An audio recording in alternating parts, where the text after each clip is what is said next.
waxa uu ahaa hawlgal qorsheysan oo ay ciidamada sida gaarka u tababaran ee xoogga dalka Soomaaliyeed ka fuliyeen tuulooyin hoos yimaada deegaanka Janaale ee gobolka Shabellaha Hoose. Hawlgalkan ayaa waxa uu ka dhacay tuulooyinka Mushaani, Kaaytoy, Waagaadi, Tabakal, waana tuulooyin ay ku dhuumalaysanayeen kooxda argagixisada Al-Shabaab iyadoo ay halka ku dhibaateynayeen dadka shacabka ah ee degan tuulooyinkaasi. Hawlgalka ayaa waxa uu hogaaminayay taliyaha ciidamada sida gaarka u tababaran ee xoogga dalka Soomaaliyeed Cabdullaahi Mustafa Dalka waxaana qayb ka ahaa gudoomiyaha deegaanka Janaale Cabdiraxmaan Yuusuf Al-Cadaala iyo ku-xigeenkiisa amniga Cusmaan Xasan Cabdi Cusmaan Gaab. inta ay hawlgalka ku jireen ciidamada waxay cagta mariyeen tuulooyinka ay kooxda argagixisada ku dhuumalaysanayeen. sidoo kale gudoomiyaha deegaanka Janaale Cabdiraxmaan Yuusuf Al-Cadaala iyo ku-xigeenkiisa amniga ayaa waxa ay u kuura galeen xaaladda tuulooyinka kooxda Al-Shabaab maanta lagala wareegay. bulshada ku dhaqan tuulooyinka uu hawlgalka ka dhacay ayay kula hadleen goob fagaara ah. Cusmaan Cabdi Xasan Cusmaan Gaab oo ugu horreyn bulshada la hadlay ayaa u sheegay in ciidamada soo gaaray ay yihiin ciidamada dawladda Soomaaliya.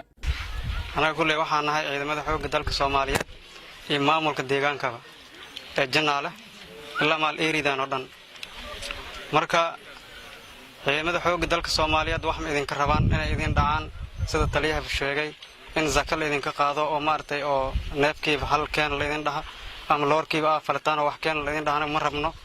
waxaan u taaganaa in idin badbaadano oo ciyaalkiina oo hadda oo maartay la maran habaabanayo ciyaalkan yar yarka beenta loo sheegay dadka oo habeen maalin idin leh isqarxiye ama maartay saan sameey idin leh ilmooda dibadda joogan dalkan idinka iska leh qof ajaanib ah inuu xukumo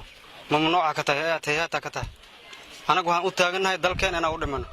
ma laga yaabo shabaab inay eeridan ku noolaato oo maartay la habal idin soo dirdiro iyo nafkeen iyo kan la dhameeyeen anaga waxaas been yaa idin sheegin halaba yaraatay wax diin ay wadaan ma jirto habeenkii waa qayilaan sigaarka ay cabaan idinkana waa idinku ganaaxayaan jaadka in soo qabtaan idinka ganaaxayaan ayagoo qayilay bacmidooyaal jaad loo wado meel anaga aan ka qabanay jeebkoodan ka bixin sigaarka jeebkoodan ka bixin markii yaa idin qaldan waxaas howlihiin ayaa laga banaysanayaa ku soo horjeesada intaan oo dhalinyaro ah meesha joogto haddii maanta seef iyo fallaar ta qaataan waxa way ninka soo risaa karmalaan waxaa la idinka rabaa inaad iska dhicsaan nimanka ayaga. Cabdiraxmaan Yuusuf Cabdinuur Al-Cadaala ayaa waxa uu u mahadceliyay ciidamada oo fiijignaan ka galay dhagaraha argagixisada. shacabka ayuu ugu baaqay inay la shaqeeyaan si ay u helaan adeegyada muhiimka ah ee ka maqan isagoo ugu baaqay dhalinyarada ka tirsan argagixisada inay isku soo dhiibaan ciidamada dawladda oo ay ka soo baxsadaan fikradaha qaldan ee kooxdan. Mushaani maanta waxa idin la joogo maamulkii iyo ciidamada xoogga dalka Soomaaliyeed madaaliyaasha aad u mahadsan saaxiibkay madaala qaran ee ciidamada xoogga dalka Soomaaliyeed oo mar walba u taagan har iyo habeen bacsiga iyo soo qabashada Al-Shabaab. ciidamada xoogga dalka Soomaaliyeed ee 14 Oktoobar ee jooga Janaale labada urur aad u mahadsan yihiin. saaxiibkay Cusmaan Gaabna aad u mahadsan yahay. aad u faraxsanahay maanta inaan Mushaan imaado aan dadkayga la kulmo. ibn aadin iswaayo waxa la yarna kala gees ani idinka sumin mana kala geey runaantii Mushaani waa meeshii aan ku galay imtixaankii sideedaadka taariikh weyn ay ugu leedahay aniga 2007 iskuulkii ku yaali halkan aan ku galnay imtixaankii sideedaadka ahaa aan u gudbay dugsiga sare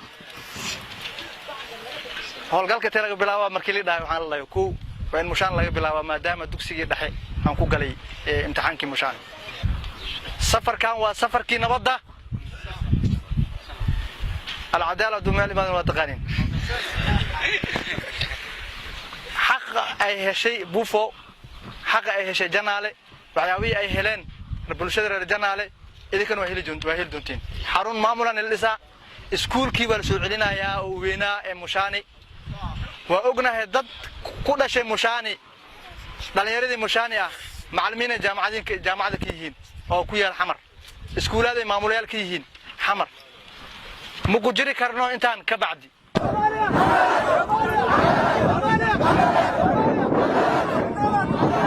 taliya Cabdullaahi Mustafa Cumar Madaala qaran ayaa u sheegay bulshada in ciidamada dawladda yihiin kuwa ilaalin lahaa isla markaana ay ka dulqaadi doonaan argagixisada baadka ku haya qaybta gudashada waajibaadkeena shaqo runtii mushaani inaan waqtigan ku qaadano oo idin nimaano xaaladiina ogaano idin aragno aad baan ugu faraxsanahay xaqiiqdii waxaana loo soo sheegay iyo wixii aan aragno way kala wanaagsan tahay waa idin la joogaynaa maalmahan haddii mushaani intiin la yimaado laga tegi jiray waa joognaa kuwa badan baa waxay isleeyihiin meelahaasay ku dhudhuumanayaan markay baxaan ku soo laabtay isleeyihiin laakiin u sheega meel uma socono meel uma socono yaa waa joogaynaa waa idinla joogaynaa run ahaantii hadday ciidanta yimaadaan magaalada arkaan ka tegi jiray tan way ka duwan tahay waxaa nala socda maamulkii Janaale wuxuuna rabaa dib u xoreynta deegaanada iyo wax badan ka ogaado deegaanka buu socdaa gudoomiyihii Janaale Ali Abdalla nala socda gudoomiye ku-xigeenka amniga Janaale